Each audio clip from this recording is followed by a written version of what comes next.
Honorable Sri Anthony Disa, Your Excellencies from Burundi and Ethiopia, Father Tiga, dignitaries on the dais, and dignitaries in the audience.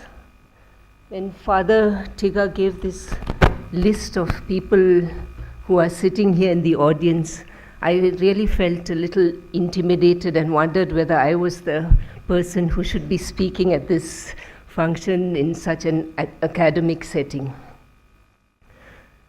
I would like to change the focus of my talk slightly from sustainable development to disability inclusive development.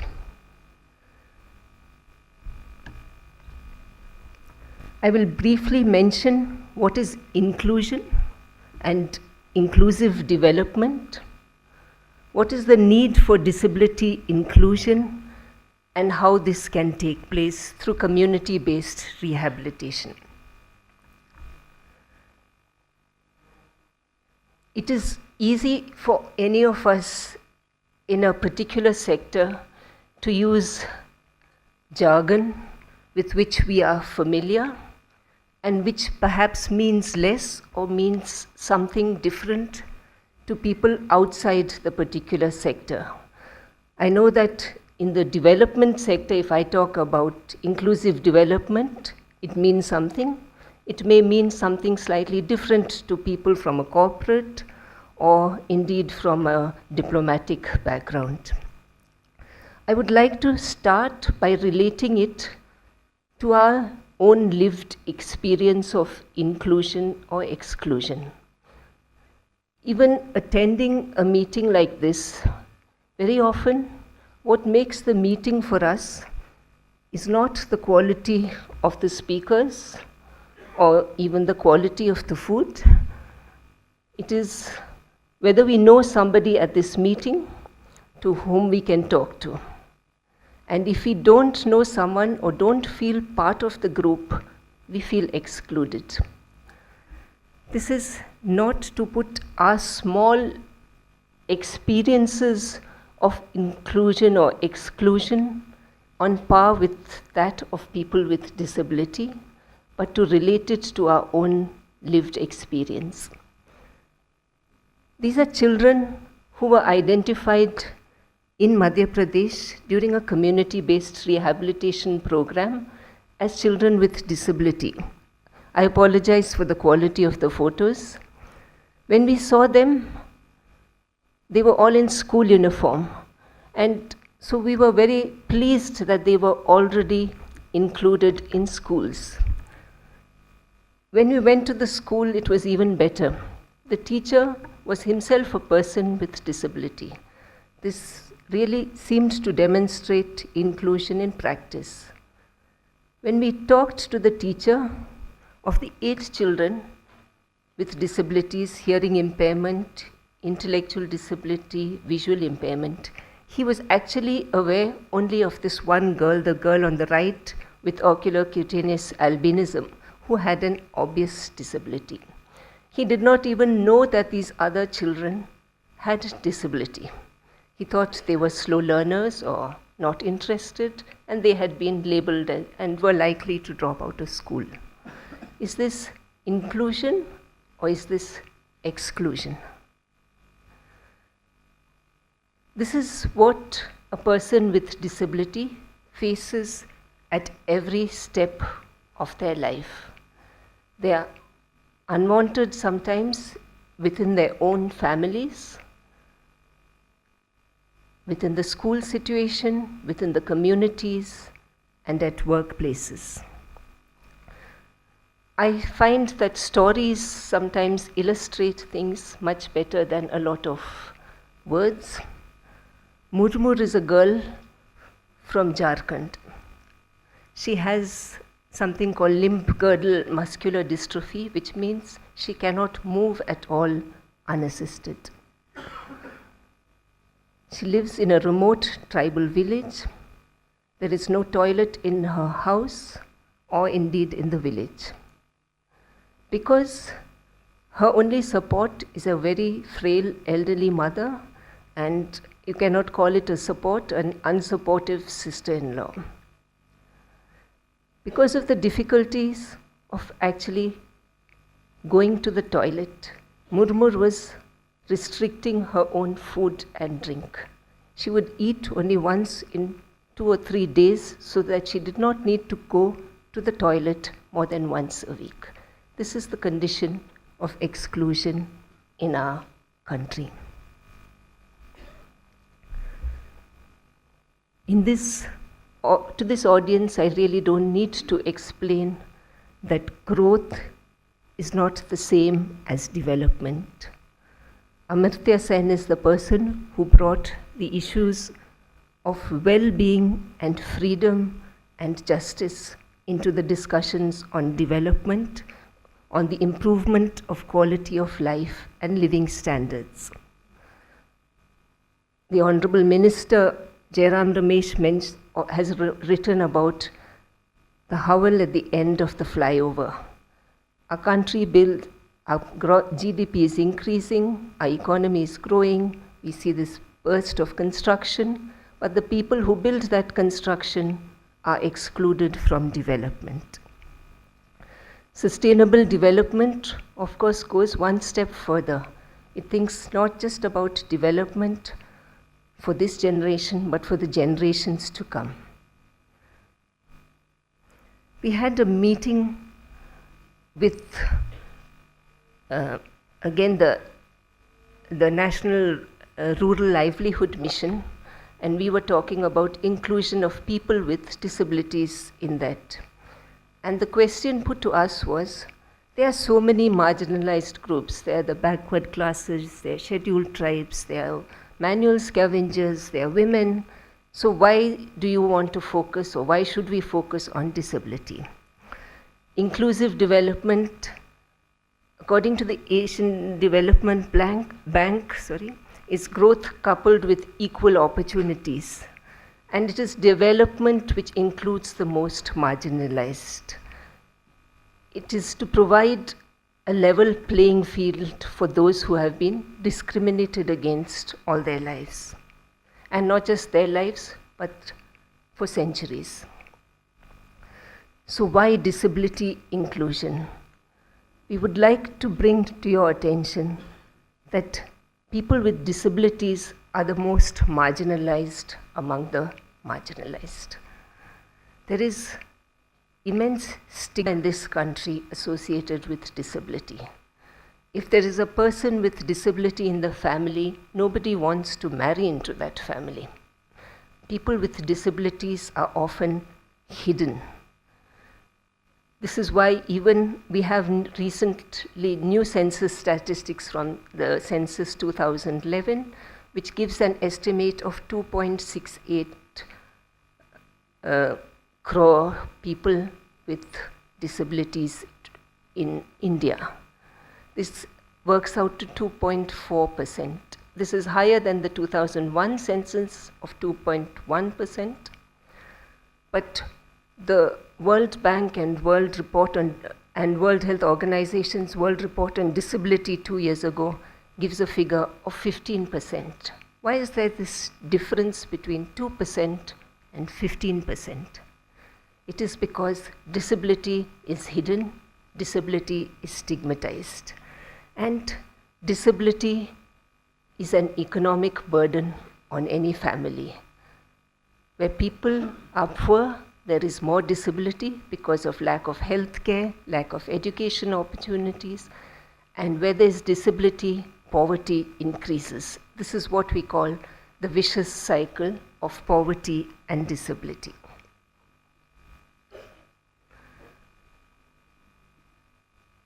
Achieving inclusion, as I have shown from that first image, goes beyond enrollment or just schemes for people with disabilities. There has to be this enormous amount of awareness building at all levels, within families, communities, among those who administer public schemes, those in the corporate sector and the non-governmental sector. I would like to focus very briefly on the twin track approach, just for lack of time. Many people, when they think of disability, think, at least in this country, often thinks it means having a day when you distribute aids and appliances, wheelchairs and crutches. Even companies who are interested in disability, this is what their idea of working for people with disability is. Disability-specific programs, whether health, education or livelihoods, are only one part of it. This is specific programs geared for people with disabilities. But unless we have inclusion of people with disability in all mainstream development programs, we will not address the needs of people with disability. So whether it is water and sanitation, environment, education, livelihoods, or any other field, people with disability need to be included. At the introduction, I learned a little bit more about SIDAS, and I was really challenged and impressed. When education mostly in this country is all about people taking themselves forward. Most people in studying in universities around the country, most students want to better themselves, get a leg up, do an MBA. But this is an institution which is training people and teaching people to think beyond themselves, to think about society, to think about the most marginalized. I congratulate you, sir.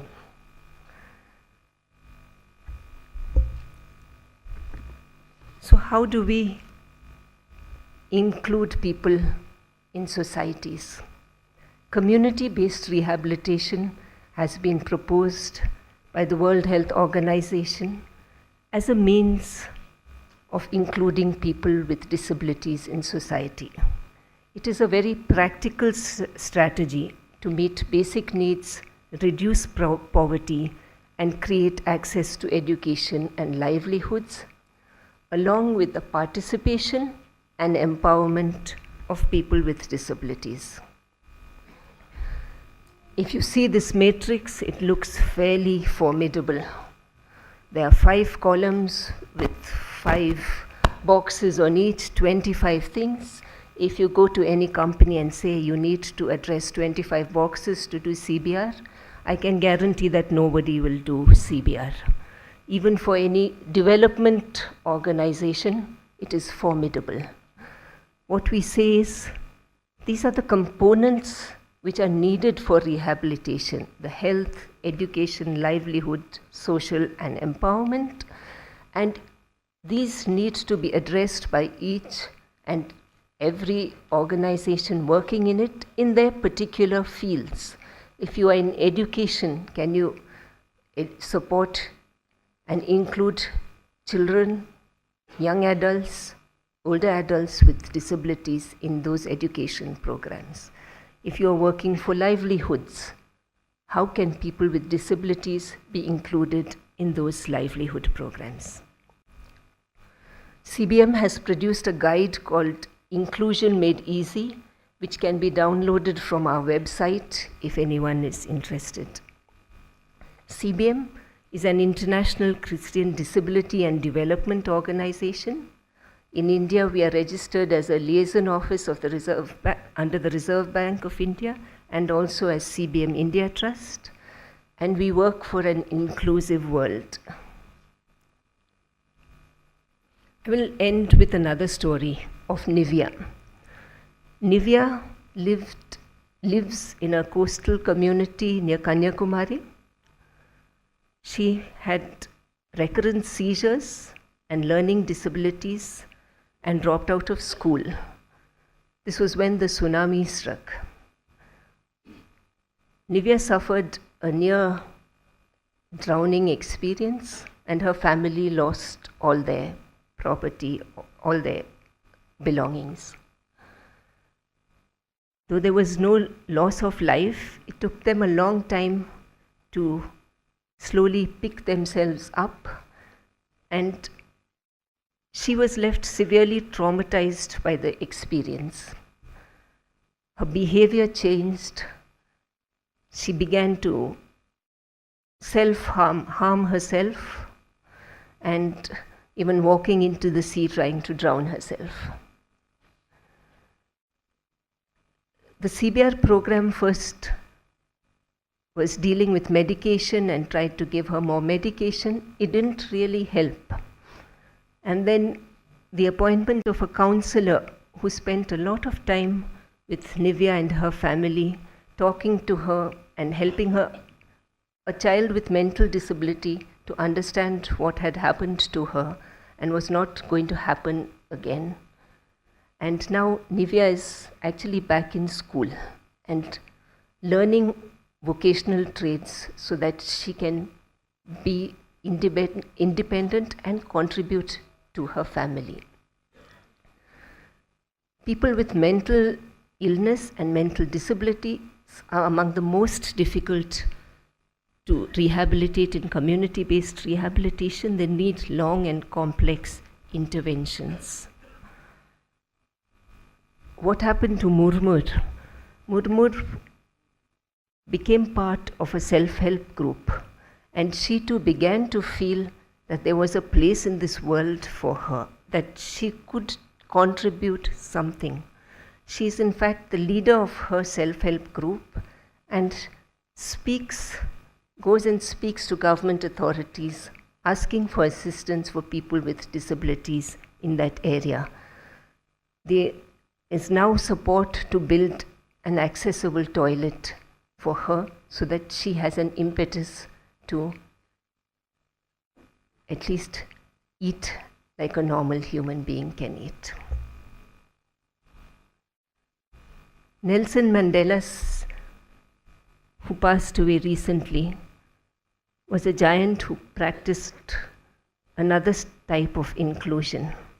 He developed a society where the former oppressor and the oppressed could still live together. He said that no one is born hating another person because of the color of his skin, his background, or religion. People must learn to hate, and if they learn to hate, they can be taught to love. For love comes more naturally to the human heart than its opposite. This is probably the highest form of inclusion. Maybe we cannot aspire to this high level of inclusion, but let us at least aspire to inclusion of people with disabilities in our society. If I have to leave a final message for you, I would say that it is that CSR for CBR. Corporates practicing social responsibility need to include people with disabilities and think about how they can support community-based rehabilitation programs in their work. Thank you. I apologize to the organizers if I've taken longer than my allotted time. Good afternoon, dignitaries and friends. Since Mehul took 2 minutes to introduce me, I'll reduce that from what I have to say. I think this conference I came to introduce the idea of disability into the Sustainable Development Agenda. The conference has given me the opportunity to reflect on where the disability agenda should include other aspects of sustainable development. And though I could not attend all the sessions I wanted to attend, the very strong message which came to me from many of the speakers on the importance of participation, which is something we speak about a lot in the disability movement, about that people with disability should be involved in their own rehabilitation processes, and managers of that change has really come out strongly from many of the speakers both yesterday and today afternoon. So this is certain areas which I want to go back and reflect on and think, how do I take this agenda as an organization, how do we take this agenda forwards? And I very sincerely hope that ZIDAS and all the Xavier institutes will also reflect on where can disability be included in your areas of work, in your development, teaching, training, and the corporates also will reflect that process. Thank you so much, and thank you for this opportunity to be here.